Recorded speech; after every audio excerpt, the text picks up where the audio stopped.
If cultism is your religion, practice it very silently and without making any noise. I practice my religion very silently. My religion of the God of Abraham, Isaac, and Jacob, very silently and privately. So anything you think you are doing that involves a number of people, whether be the court or something, don't disturb any person on it. But I want it to be very clear. Cultism has no room in this state. 419 or Yahoo has no room in this state. Let it be very clear. I'm going to speak with owners and managers of hotels in the state, because by the security reports I receive, some hotels hide or shield some unknown miscreants who walk into the state.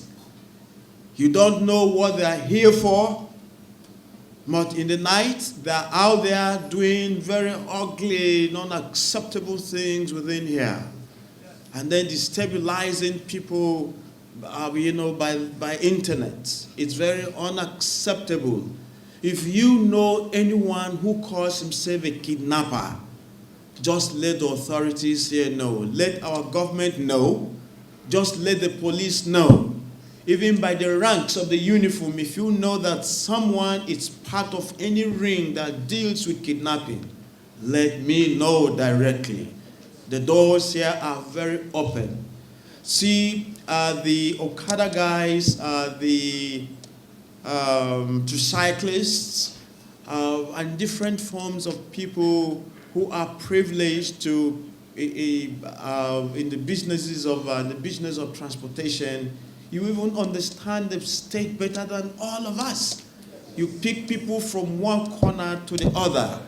If you see anything that is not clear to you, we're going to establish a phone center where anything happening from any angle of the state, you call that number and we will be the first responders to follow.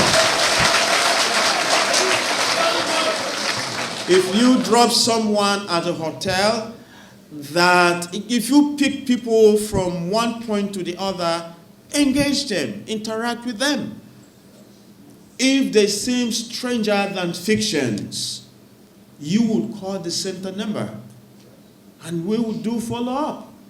If we discover any kidnapper in any hotel or in any home, we are going to destroy that house or that company. We will pull it down. We will pull it down.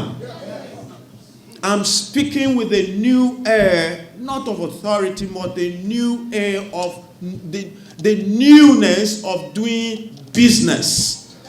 If you want to stay in Benue and do business, it must be by the code of keeping the law and the rule of the land and doing it decently, transparently, responsibly.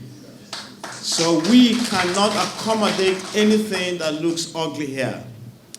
There were lots of queues in Abuja. I don't know whether it was kind of an artificial scarcity that was being created, for those who were at the PMS stations, the fuel stations. But if by chance, I haven't received any good information on that, but I'm hoping that what I saw in Abuja, the filling stations, does not extend to Benue. You sellers, if you have fuels at your stations, please open your stations. Let everybody gain access. Don't create any artificial scarcity. The state is well armed for business, and we wouldn't want any wing at all, to hold us back. Any wing at all to hold us back. And then this takes my mind again to some comment that I read in the Punch newspaper this afternoon. When some leaders in some establishment are not fully informed, it's not ideal for them just to make any open statement.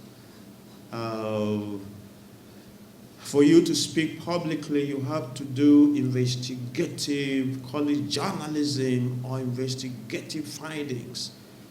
If you are informed by any mischief or by any disinformative personnel or misinformation monger, it's even proper for you to get out there to find out the facts before you say anything on a state, particularly on Benue State and this administration. Since 1999, I say it with an air of correctness and authority that the civil servants, including teachers, have never experienced the goodies they are experiencing here in the state in the last 11 months. So if someone makes an ugly statement indicting Father Alia and the administration of Benue State on teachers, I think they owe us a very big apology. Let this kind of a leader get out there, first of all, to investigate the personality that got him that information, and then the misinformation he himself relayed to the public and even to the national newspapers. Let him get back to the national newspapers, having found the reality and the facts of the welfare of teachers in this state. Then let him make that public apology to myself and then to the state, because it's unacceptable just for you just to be flip-flopping on what you say, not having facts, at your fingertips, or not knowing what you are talking about. There's more dignity in silence. If you don't know what to speak, just stay quiet. It helps. Overall, gentlemen and ladies, I can't thank you enough for the support you continue to give to all of us. You are great guys. You are truly great guys. I'm happy to be back home. There's so much we can continue to do for the growth of the state. I invite everyone to be a collaborator. Be a collaborator. Let's be partners in this business.